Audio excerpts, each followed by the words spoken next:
मी doctor Balaji Bharate, अस्थिरोग तज्ञ तथा संधिवात तज्ञ, जॉईंट रिप्लेसमेंट, मणका व क्लब फूट तज्ञ. आज आपण आपल्या भागामध्ये सर्वाधिक आढळणारा कंबरदुखी या आजाराबद्दल थोडक्यात माहिती घेणार आहोत. आज बघतोय आपण की आजच्या बदलत्या जीवनशैलीमध्ये कंबरदुखीचं प्रमाण खूप जास्त वाढले.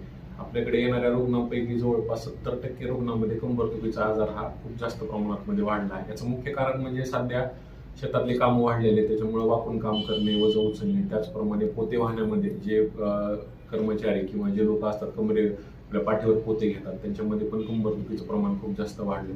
त्याचप्रमाणे जी यंग जनरेशन आहे त्याच्यामध्ये जिम लावण्याचा जो ट्रेंड वाढला आहे, जिममध्ये वेगवेगळे वजन उचलणे, योग्य ट्रेनर करून न विचारता स्वतःच वजन उचलणे, यामुळं यंग जनरेशनमध्ये सुद्धा कंबरदुखीचं प्रमाण खूप जास्त प्रमाणामध्ये वाढलं आहे. नेमकी कंबरदुखी म्हणजे काय, ह्याच्यावर कसे उपचार करायचे, ह्याचं कसं निदान करायचं, याच्याबद्दल आज थोडी माहिती घेऊया.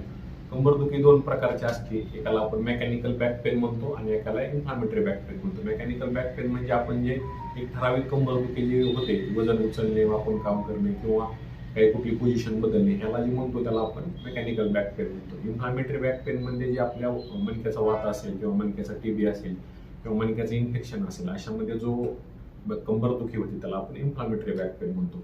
जवळपास 70 ते 80% जे बॅक पेन असतात ते मेकॅनिकल बॅक पेन असतात.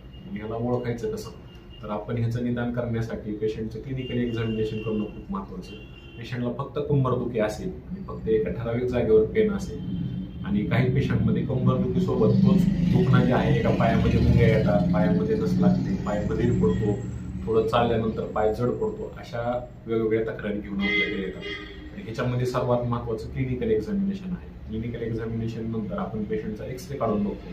त्या एक्सरेमध्ये आपल्याला कुठल्या मणक्यामध्ये गॅप आहे का, किंवा कुठल्या मणक्याची झीज झाली आहे का, किंवा कुठला मणका फ्रॅक्चर झाले आहे का, हे समजते.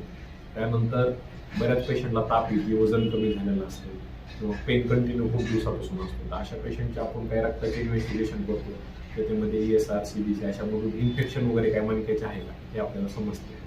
मग फक्त एक्सरे आणि ह्याच्यावर समजते का नाही, तर ज्या रुग्णामध्ये कंबर दुखून पायामध्ये नसा दुखतात किंवा मुंग्या येतात, अशा रुग्णाला आपल्याला MRI करण्याची गरज पडू शकते. MRI मध्ये कुठली नस कुठल्या मणक्यामध्ये दबलेली आहे व कुठली गादी सरकलेली आहे, ज्याला आपण प्रोलॅप्स डिस्क किंवा डिस्क बल्ज असं म्हणतो. म्हणजे एक तर गादी फुगलेली असेल किंवा गादी सरकून ती गादी नसावर प्रेशर टाकत असेल किंवा बऱ्याच वेळेस मणका फ्रॅक्चर झालेला असतो. अशा सगळ्या गोष्टी आपल्याला MRI मध्ये समजून जातात व त्याच्यावर पुढचे उपचार काय करायचे ते आपल्याला समजून येतं. याच्यावर आता उपचार काय असतात, तर 80 ते 90% मी जसं सांगितलं, मेकॅनिकल पेन असतात, जे बॅक पेन असतात ते आपण कन्झर्वेटिव्हली मॅनेज करू शकतात. म्हणजेच एक मेडिकेशन, फिजिओथेरपी व आराम ह्या गोष्टींनी जवळपास 80 ते 85% कमरेचे दुखणे पूर्णपणे कमी होतात.